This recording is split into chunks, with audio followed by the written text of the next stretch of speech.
সারা দেশ থেকে আসা রোগীরা কাক ডাকা ভোরে লাইনে দাঁড়িয়েও নিরাশ হয়ে ফিরে যাচ্ছেন।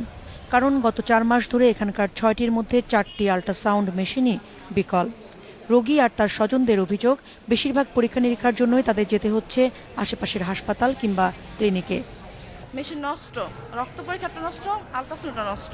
আমরা 1 মাস যাবত করতেছি এখানে। টাকা জমা নেওয়ার পরে বলে আর কি মেশিন নষ্ট, আগে বলে টাকা ফেরত দিতে গেলে বলে যে ডিরেক্টর বরাবর আর কি আবেদন করতে হবে।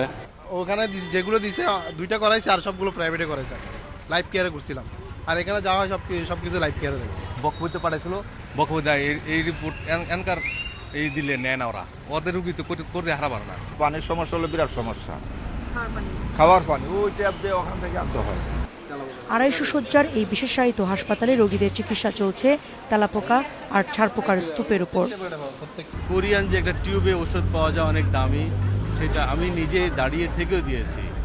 আসলে ছোট ছোট তেলে যায় না সহজে, গরম পানি মেরেছি। তারপরে আপনি তো আমরা বাসায় একই প্রবলেম। এসব সমস্যা স্বাস্থ্যমন্ত্রীকে জানালে তিনি মুঠোফোনে কথা বলেন জাতীয় ক্যান্সার হাসপাতাল কর্তৃপক্ষের সাথে।